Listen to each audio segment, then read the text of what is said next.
Entonces, bueno,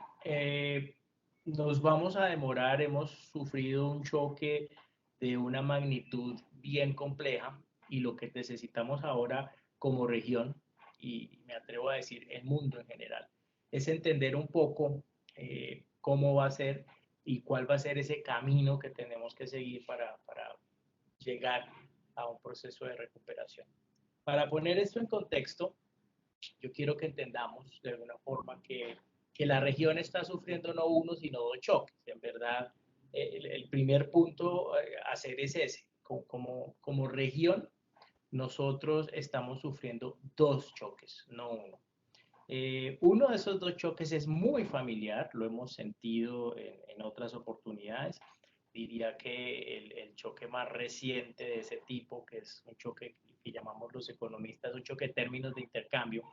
se dio entre 2013, cuando empezaron a caer los precios del cobre, afectando un poquito economías de Chile y Perú, y luego 2014, cuando se cae fuerte los precios del petróleo, septiembre de 2014, que nos lleva a unos casi 3 años de proceso de una larga crisis y de recuperación asociado a esa pérdida de capacidad de generación de ingreso externo. Lo que vimos fue una caída de los precios de los commodities y a través de esa caída de los precios de los commodities nuestros ingresos se vieron disminuidos y ante esa disminución de nuestros ingresos, pues eso, dependiendo de qué tanto cayeron esos ingresos, tocó acomodarse en cada una de las economías a esas nuevas realidades. Esos choques son comunes para Latinoamérica. Choques de términos de intercambio hemos sufrido mucho, pues en general nuestro rol para el resto del mundo, sobre todo para las economías de Sudamérica, somos productores de commodities para el resto del mundo. Centroamérica es un poco más de servicios, Centroamérica, Caribe, pues a través de servicios de turismo y a través de exportación de trabajo humano y de capital humano, cuando estamos hablando pues de países centroamericanos. México es un caso distinto y pues obviamente ahorita vamos a hacer referencia al caso mexicano, pero pues su vecindad con los Estados Unidos le dio un carácter distinto a un desarrollo manufacturero que ha sido bien interesante en la región y que bien manejado de esta crisis, pues uno podría pensar efectivamente en un México que podría ser de los con mayores ganancias después de esta crisis. Ya les explico en un segundo por qué. Con el problema que tiene también para sacar esas ganancias, que lo explico en un segundo. Entonces, la región pues es diversa, tenemos muchas situaciones, pero pues lo cierto es que estos dos choques los estamos viviendo y esa combinación de estos dos choques pues hace que desde el punto de vista de política pública también se haya convertido en un reto. Creo que como región no habíamos vivido una desaceleración y una recesión de la magnitud que estamos y que vamos a estar viendo y además sin una solución clara a la vista, porque pues hasta que no haya vacuna, lo que vamos a empezar a ver son procesos de nuestras economías aprendiendo a convivir con este coronavirus. Entonces, entremos un poco en materia. Estos números, la velocidad a la que están cambiando las proyecciones por parte pues de los economistas pues es total. Yo creo que yo no gustaba de hacer revisiones cada rato, sobre todo en materias de actividad económica. Yo siempre decía, pues tengo que esperar a que salga un poco más de datos, pero pues estoy sorprendido de los 2 meses que lleva un poco más de 2 meses, porque comentaba ahora con Manuel que nuestros procesos de cuarentena arrancaron normal para la gran mayoría de los países en la región segunda mitad de marzo. Entonces llevamos todo abril, todo mayo y ese pedacito de marzo. Entonces ya estamos cumpliendo 2 meses, un poquito más de 2 meses en estas cuarentenas. Quién sabe cuándo podamos volver a una oficina. Nos hemos vuelto pues muy expertos en todos estos temas de poder tener reuniones virtuales, de poder tener este tipo de espacios como los que abre el APLA hoy para que podamos tener estas discusiones. Y lo cierto es que en ese periodo, que es un periodo normal de 2 meses, digamos 8 o 9 semanas, pues sería muy raro que se tengan que hacer revisiones, pero hemos tenido, en todos los casos y en todas las geografías, hemos tenido que hacer esas revisiones a la baja en materia de expectativas de caídas en el PIB y en el crecimiento económico en general de toda la región. El Fondo Monetario Internacional, en su última actualización que hizo en abril, uh, nos llevó uh, a unos números que nos hablaba de una caída en el crecimiento global del 3%, con unas, ustedes ven ahí los números, unas caídas bien importantes en lo que tiene que ver con pues Estados Unidos, 5.9%, la zona euro menos 7.5%, y las zonas, digamos que en ese momento los números que se trabajaban para Latinoamérica, específicamente dentro de la zona emergente, pues se hablaba de una China creciendo 1.2%, de un Brasil creciendo una caída en menos 5.3% y un México cayendo menos 6.6%. Ahí también salían los primeros números asociados hacia las economías de la región y lo que se veía pues en todas partes, eran muy pocas las geografías en donde se lograban ver crecimientos positivos. ¿Qué fue que pasó? Que nos paralizamos, producto de una estrategia que buscaba la no saturación de nuestros sistemas de salud. Se tomó la decisión de mandarnos a cuarentenas, en algunos casos obligatorios, en otros casos sectorizadas, pero esa decisión de paralizar la actividad económica en seco, pues es lo que lleva a estas recesiones en donde pues el consenso por ahora pareciera ser que el peor dato en materia de crecimiento económico se va a observar ahora en el segundo trimestre, el segundo trimestre que termina ahorita en junio. Y ya de ahí empezaríamos un proceso, yo lo llamo de aprender a convivir con el virus, pero es eso, el virus va a estar ahí, el virus no va a desaparecer. Y en ese proceso de aprendizaje con el virus, pues lo que vamos a tener seguramente son ensayos exitosos en algunas geografías, con los procesos de reaperturas, y otros no tan exitosos que llevarán seguramente a otras rondas específicas de cuarentenas y de procesos pues para tratar de mitigar el disparo que seguramente veremos en algunos casos, unas segundas olas de virus y rebrotes de virus. En ese orden de ideas, pues desde el punto de vista económico, hacer estos ejercicios de pronóstico, yo quiero hacer la, la nota que ha sido muy distinto de ocasiones anteriores. Normalmente los economistas contamos pues con herramientas, ¿no? Estadísticas, modelos llamamos econométricos, que nos permiten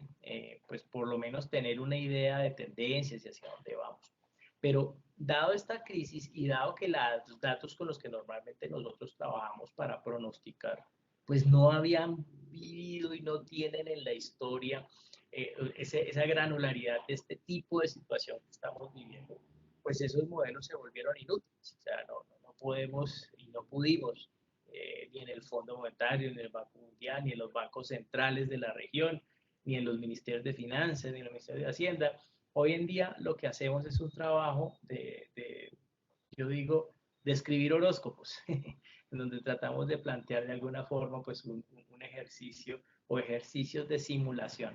donde tratamos pues de ver lo que va pasando ante distintos escenarios. Por ejemplo, en el caso de BTG Pactual, donde yo trabajo, pues el ejercicio que hemos hecho nosotros para la región, pues lo que va incluyendo, y los datos que les vamos a mostrar ahora, nuestras expectativas, tanto para este año como para el siguiente de BTG, pues se construyen a partir de hacer supuestos sobre cuántas semanas del semestre se van a perder o equivalentes se van a perder comparado pues con una situación normal. Y el otro punto que es súper importante ya pensando en el mediano y el largo plazo es cuándo estamos suponiendo que volvemos a ver las cifras de PIB, los números de PIB, la creación de PIB, de Producto Interno Bruto, que es igual a la del periodo pre-crisis, en este caso 2019. Y en buena parte de las economías que nosotros trabajamos, estamos llegando a que ese nivel al menos el de producto, solo se estaría viendo en algunas geografías hasta el cuarto trimestre de 2021 y en otras hasta la primera mitad del 2022.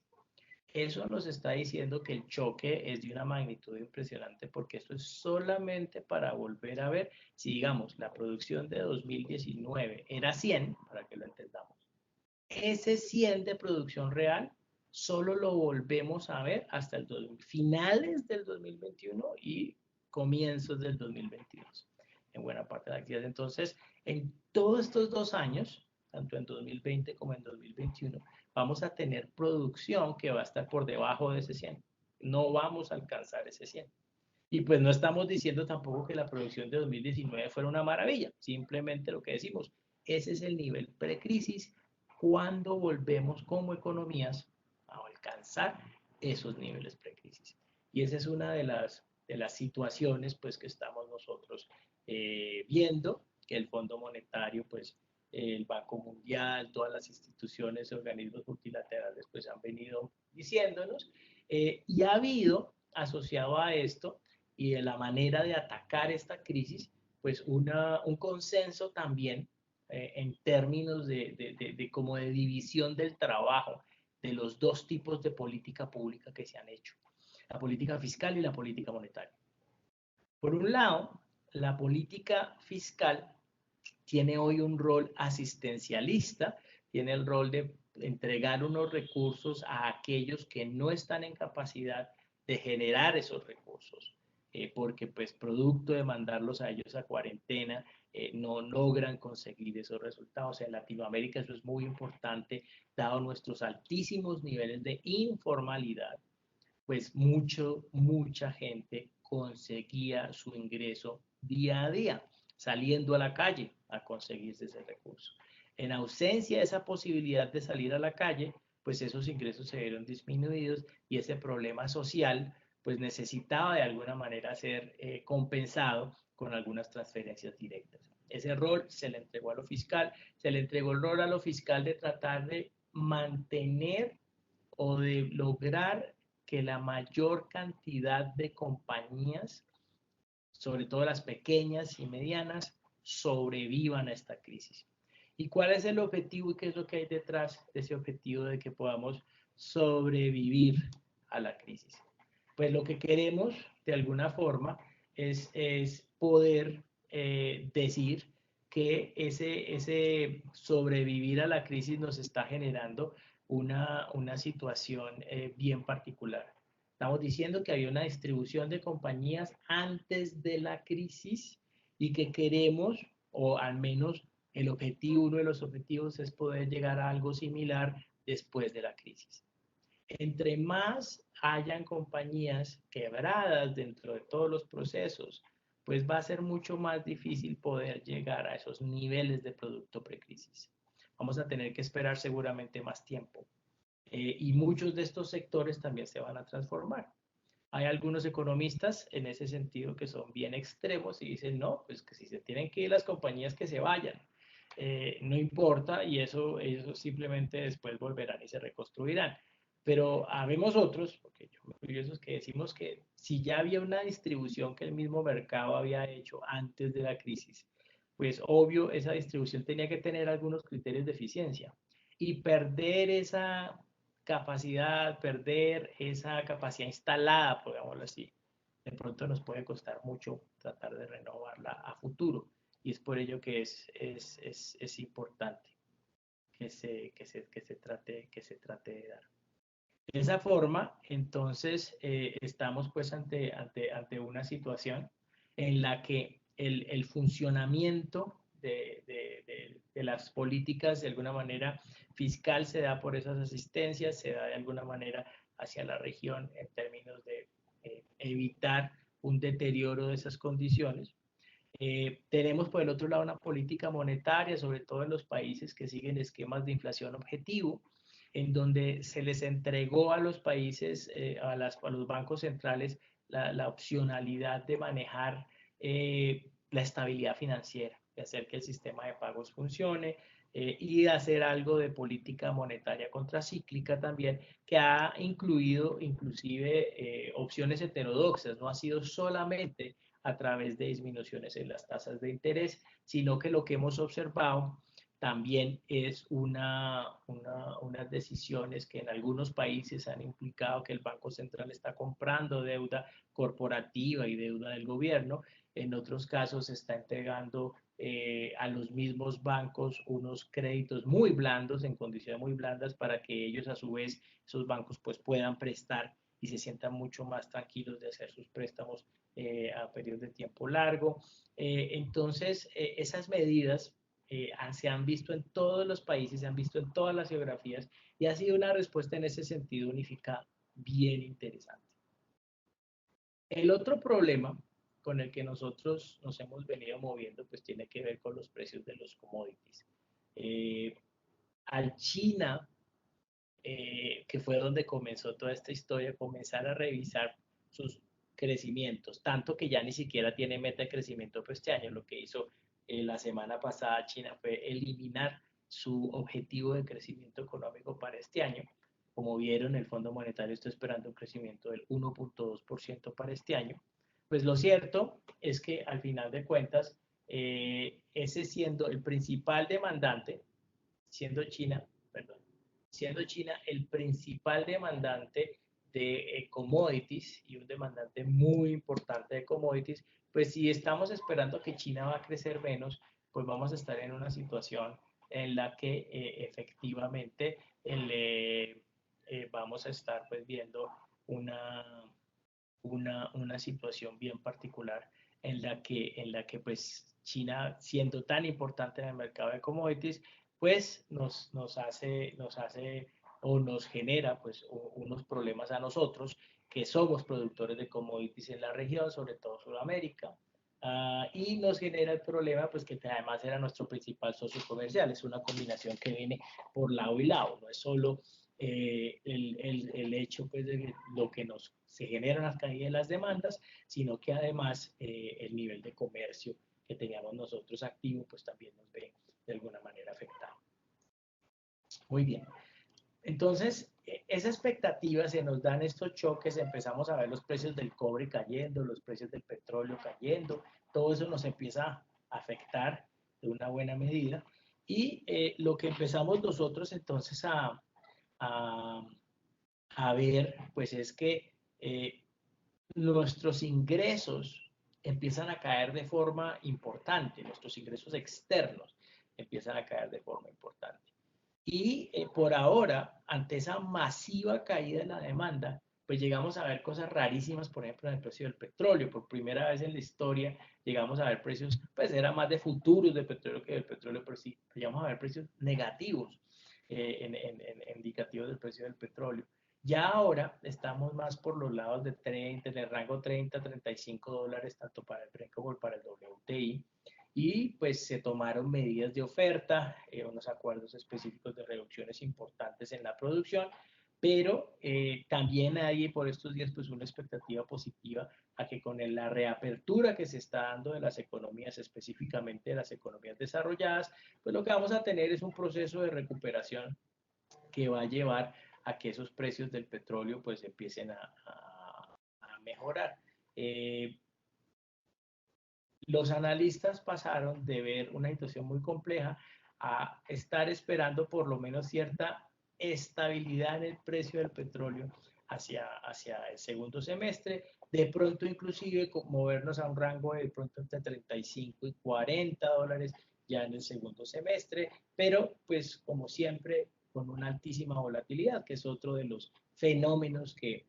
pulula por estos días en los mercados financieros y pues mucho más en los mercados de commodities. Entonces esa combinación de factores pues ha sido bien interesante cómo se han afectado pues los precios de los bienes básicos precisamente por la expectativa y caídas en demandas que hemos observado con esta crisis. Entonces, ¿cómo estamos nosotros en la región? Como ya lo mencionaba, en general, pues a la región nos ha afectado doble esta crisis.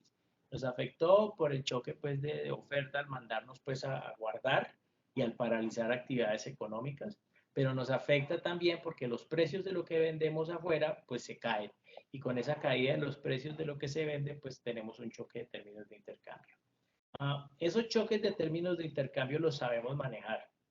pero definitivamente una de las cosas que sí tenemos que aprender a manejar y que es completamente nueva para nosotros es este choque de la pandemia, del COVID-19, del coronavirus. ¿Cómo vamos además a salir de esto? Como digo, el objetivo es tratar de generar una salida. En algún momento se pensaba que iba a poder ser relativamente rápida, ahora ya estamos entendiendo que este va a ser un proceso lento y que va a ser aún más lento si después de todo, cuando empezamos a salir, pues hay muchas compañías quebradas. Es reconstruir ese hilo empresarial en la región, pues va a ser difícil. Tenemos además otro problema, y es que nosotros como región veníamos disfrutando de un periodo de 10 años entre 2002 y 2012 en donde se creó una gran cantidad de clase media. Y con esa creación de clase media, pues lo que pudimos ver como región, pues al final de cuentas fue una cosa muy bonita, una mejora en la capacidad de consumo de los hogares en toda Latinoamérica. Y se dio coincidente con una mejora en los precios de los commodities. Los precios de los commodities tuvieron también durante ese periodo muy buen auge y eso nos ayudó a impulsar esa generación de clase media. Sufrimos este choque y producto de este choque el ingreso de las personas va a ser que seguramente tengamos una caída de muchas personas que estaban en clase media, van nuevamente a devolverse a estar en niveles de ingreso más bajos. Y eso pues nos genera un reto, es que tengo que hacer yo hacia adelante como región, que tengamos que hacer los países individualmente para reconstruir, para volver a esos niveles de clase media. Por eso le hemos escuchado a economistas como Alejandro Werner, del Fondo Monetario Internacional, frases de que pues tenemos que manejar con mucho cuidado este proceso de recuperación, porque de no hacerlo bien, pues va a ser una década, otra década perdida para Latinoamérica en términos de nuestra capacidad de nación. Una vez la parte de las razones por las que estamos viendo flujos importantes de inversión extranjera hacia la región era porque veíamos un pedazo de la población con mayores ingresos, con mayor capacidad de gasto. Y eso, pues, obviamente es súper importante. Uh, entonces, lo cierto es que, a colmo de males, veníamos nosotros de haber sufrido un choque de términos de intercambio en muchas de nuestras economías. Entonces, ante ese choque de intercambio ya habíamos hecho política fiscal. Entonces, hacia 2016-17 estábamos comenzando a salir de estos choques, pero salíamos más endeudados, salíamos con razones de deuda PIB más altas, salíamos con más déficits fiscales en buena parte de los países de la región. Y eso nos llega este choque y nos agarra en general, pues no en la mejor de las situaciones desde el punto de vista fiscal. Algunos países sí, con buenos indicadores, tipo Chile, tipo Perú, con indicadores bajitos de deuda PIB, con indicadores bajitos de déficit. Unos no tan bonitos, digamos un Colombia, un Brasil, en términos de una capacidad de endeudamiento. Y otras economías como Argentina, pues que también venían con un proceso reciente, muy reciente, de adquirir altos niveles de endeudamiento, con el cual esperaban de alguna manera poder despegar y generar un impulso económico para su economía. Entonces, lo cierto es que no llegamos allí. Y al final hemos visto pues políticas fiscales, políticas monetarias en toda la región. Yo diría que en ese sentido los países andinos han tenido pues un buen desempeño en términos de los anuncios que se han hecho alrededor de estas políticas, tanto de política fiscal como monetaria. Y pues por andinos quiere decir Colombia, Perú y Chile, pues después obviamente tenemos ahí un país como Ecuador, que sí está en una situación muy compleja, porque pues se le vino todo este choque del coronavirus, se le vino toda esta disminución del precio del petróleo en un esquema en donde la economía ecuatoriana está todavía dolarizada, y con acuerdos firmados también con el Fondo Monetario Internacional, pues ha habido de alguna manera pues ciertos problemas para tratar en el caso de la economía ecuatoriana de levantar su crecimiento económico. Entonces, hemos visto pues toda esa decisión, los ejercicios que hemos tenido que hacer nosotros, pues en la región definitivamente son muy importantes, los datos que podemos ver nosotros en términos pues del coronavirus son interesantes, vemos un Brasil que ya inclusive sobrepasa a China en términos del número de contagiados, un Chile que viene de alguna manera, un Perú que tiene también un número importante, un Chile que viene ya con 82.000 personas contagiadas, un Ecuador que para ser una economía pequeña pues tiene 38.000 contagiados, y un Colombia que viene avanzando en términos de contagios 23.000, pero estos indicadores así me parece de alguna manera un poco injustos, porque pues la capacidad de testing, de hacer pruebas, pues es un poco distinta en cada uno de esos países. Cuando ya miramos la parte de muertes, pues vemos también puntos interesantes en términos pues de la evolución de esas muertes. El caso de Brasil pues, ya con 24.000, el caso básicamente de México con 8.000 muertes, tenemos pues el caso de un Ecuador con 3.200 muertes, un Perú que está pasando también ya alrededor de las 3.800 muertes, y un Colombia con 776 ya llegando a 800 muertes ayer efectivamente. Y tal vez la estadística más interesante me parece a mí, la que estamos viendo, la última, que la gráfica de la derecha, que nos muestra las muertes por cada millón de habitantes. Me parece que ahí es donde sí se genera una estadística un poco más comparativa. Y ahí pues se ve cómo en la región pues tenemos un Ecuador que es el país que va liderando desafortunadamente ese top. Tenemos un Perú que nos tiene también unas estadísticas pues ahí importantes, con casi alrededor de 120 muertes por cada millón de habitantes, un Brasil que está llegando ya hacia esos niveles, un México, un Colombia que tiene 15, pues estadísticas más bajitas, porque pues al final de cuentas yo creo que los muertos sí no se pueden esconder, o se hace muy difícil esconder, ¿no? Entonces, por eso creo que en ese sentido, pues esta estadística en general, los países latinoamericanos pues tienen de todo un poco, pero sí nos vienen mostrando una estadística interesante en temas de aceleración pues, de estos procesos, de este manejo que se ha venido dando y de estos procesos de cuarentena que nos llevaron a paralizar nuestras economías. ¿Cuáles han sido entonces las condiciones y las expectativas con las que nosotros estamos trabajando? Pues en general, para la gran mayoría de economías, pues tenemos una caída muy fuerte en el 2020, y ya hacia 2021 empezaría entonces a darse un proceso de recuperación en las economías. Pero ese proceso de recuperación, inclusive en términos porcentuales, es un poquito, quiero que quede claro que es un poquito más de efecto base estadística que de cualquier otra cosa en muchos de los países. Comencemos,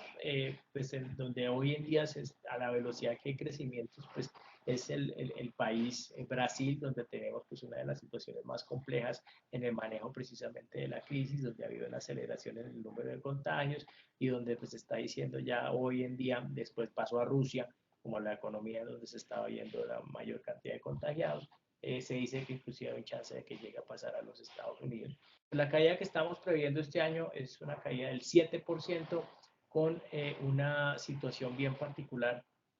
en materia pues de una recesión que se acentúa por unas políticas que apenas ahora se están poniendo fuertes en términos de la contención del coronavirus. Brasil pues se demoró en tomar decisiones de política pública para tratar de contenerlo, y pues de alguna forma se dice que eso está tratando, es lo que se está viendo ahora en la data. Inclusive ese crecimiento que ustedes ven ahí para el año entrante, que es del 3%, pues nos dice de alguna manera que el proceso va a ser tremendamente lento, y como les digo, solamente hasta el 2022 estaríamos recuperando nuestra capacidad del nivel de PIB previo a la crisis. Entonces estaríamos perdiendo mínimo 2 años, un poco más de 2 años en el caso de Brasil. En el caso de la economía, una economía como la Argentina, pues estos procesos también de parálisis, pues efectivamente van a conducir a una recesión. De por sí ya este año nosotros pues, veíamos un crecimiento muy bajito en la Argentina, todo el proceso de renegociación de deuda en la Argentina pues es inclusive más importante, digamos, desde el punto de vista macroeconómico que el mismo coronavirus, desafortunadamente hablando. Y en ese proceso pues estamos después de haber hecho ya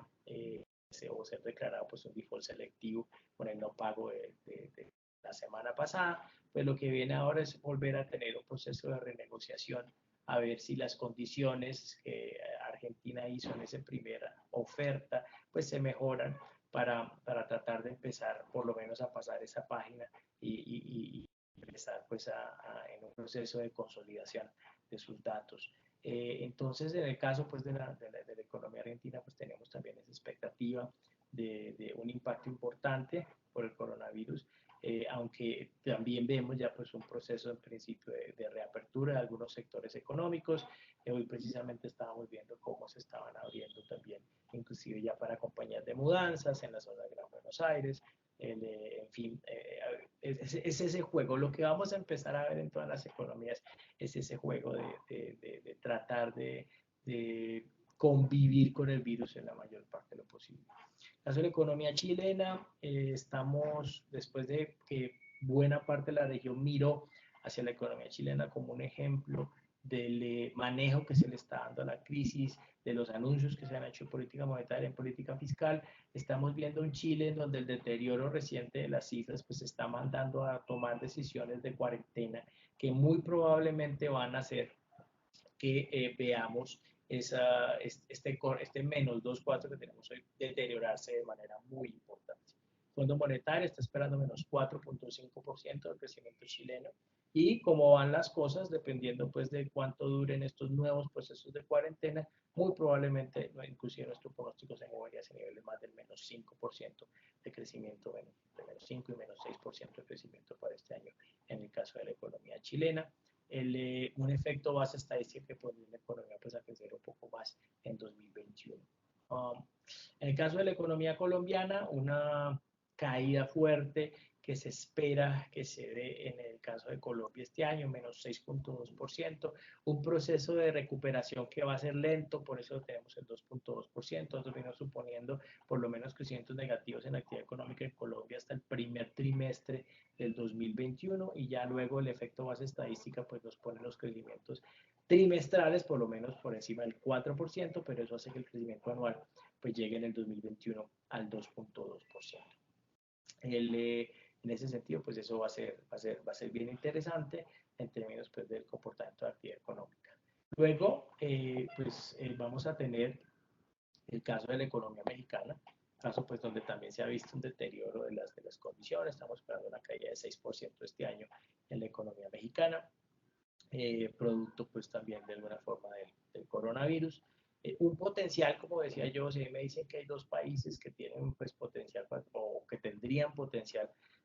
uno definitivamente sería México por la cercanía, todos los problemas de supply chain que se venían dando en el mundo, pues van a llevar a que seguramente otras regiones o algo de la producción que estaba centralizada en China empiece a moverse hacia otras geografías. México pudiendo le sacar toda la ventaja, estar al lado de los Estados Unidos, pero teniendo el problema que tiene de presidente a López Obrador. Entonces, poder convencer a los inversionistas extranjeros que pueden hacer inversiones que tranquilos, que no va a pasarles nada a sus inversiones, pues es parte de una estrategia que tendrá que seguir López Obrador si quiere sacarle provecho a esa reacomodación de la estructura de las cadenas de distribución que vamos a tener a nivel global. Eso no es un proceso rápido, esto no es de 6 meses, un año. Entonces creo que pues, si México diera ese cambio sería súper interesante. El otro país, pues obviamente que tiene una alta capacidad manufacturera sin lugar a dudas es Brasil. El problema de Brasil es costos. Brasil es costoso de alguna manera producir las cosas, entonces es algo que tendría que entrar a mejorar rápidamente, que normalmente no es tan rápido poder hacer las mejoras en costos, poder dar eficiencia para poder competir. México tiene la eficiencia, pero entonces tiene la inseguridad jurídica. Pues lleva un presidente López Obrador que es que hasta ahora no ha hecho nada tremendamente loco, ni ha expropiado nada, ni se ha tomado absolutamente nada, pero que ese miedo latente a que pudiera moverse en esa dirección, pues es lo que va a tener que entrar a convencer a los potenciales inversionistas de que pues, eso no se va a dar si quiere atraer esa inversión. Y una última economía que sería pues la economía peruana, en donde estaríamos esperando nosotros una caída de 7% este año, una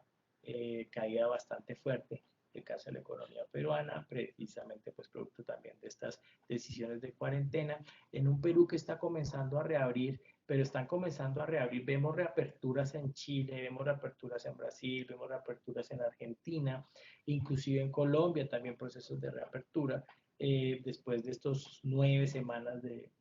cuarentenas, en momentos en los que se está arrancando, por ejemplo, caso de Chile con utilización de capacidad de unidades de cuidados intensivos en el 70%, en el caso de Perú el 60%, el caso de Colombia es un poco más bajito, alrededor del 15%, que nos hace preguntarnos, pues, cualquier rebrote que se vaya a dar, lo converso ahora también con Manuel, en la misma llegada del invierno, pues, por ejemplo, el cono sur, pues, seguramente va a ser que veamos rebrotes, no solamente en coronavirus, sino en gripas normales, neumonía, pues, que se dan con el frío. Y eso, pues, ese es uno de los problemas que podrían llevar a nuevas decisiones de cuarentena que tendrían, pues,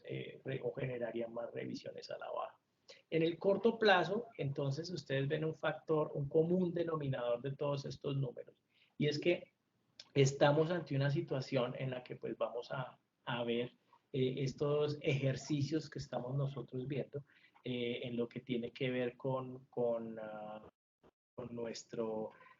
nuestra capacidad de alguna manera de reaccionar. En el mediano y el largo plazo, lo importante son dos cosas. La una es qué tan rápido vamos a poder volver a recuperar la capacidad productiva que se va a perder y que se está perdiendo producto de esta crisis. Esta crisis está operando vía la destrucción de compañías, la quiebra de compañías, de manera muy similar a que si hubiéramos tenido una catástrofe natural, si hubiera habido un terremoto, hubiera habido algo terrible que destruyó esa capacidad productiva. Eso es lo que está pasando. Y por ese lado, entonces necesitamos volver a reconstruir eso, esa capacidad productiva.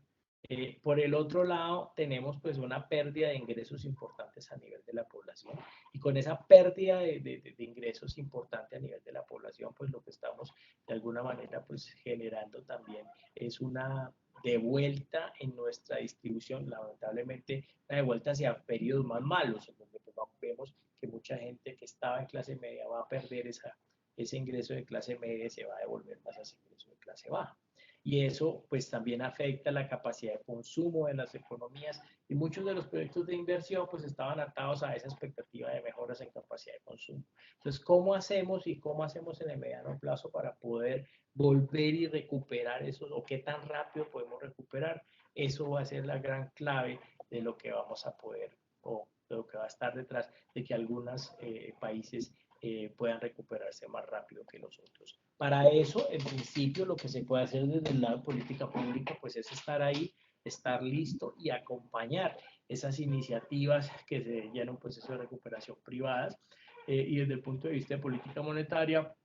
que hayan condiciones para que mucha parte de esas reconstrucciones se den a unas tasas de interés buenas, se pueda fluya el crédito para que eso funcione y se puedan pues de alguna manera dar esas mejoras. Entonces, esos son nuestros grandes retos, los grandes retos de política en un ambiente pues en el que además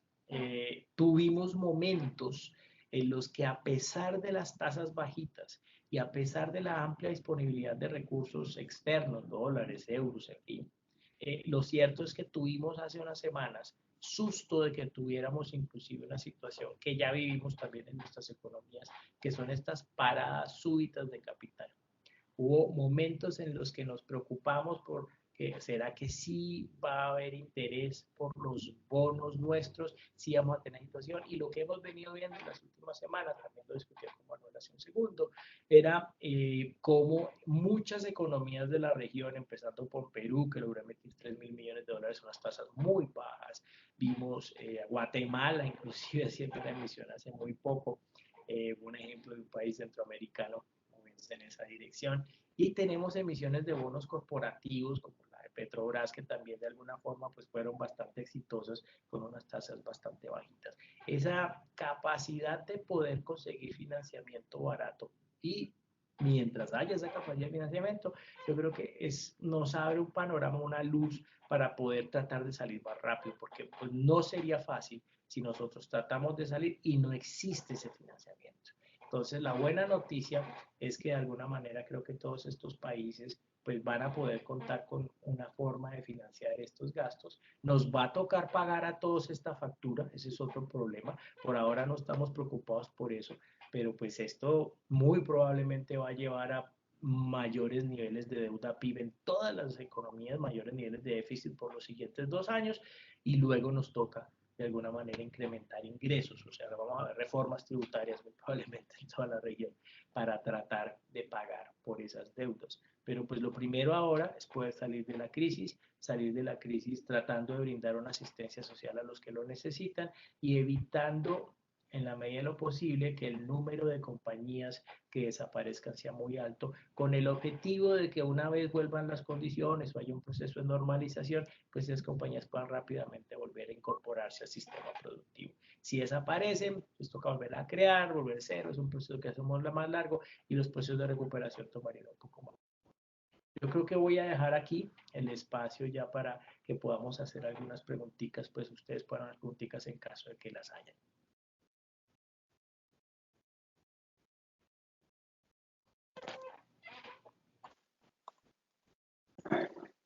Muy bien, Munir, muchas gracias. Están entrando algunas preguntas. Hay una simplemente aclaratoria, porque preguntan por qué no se incluyeron los datos de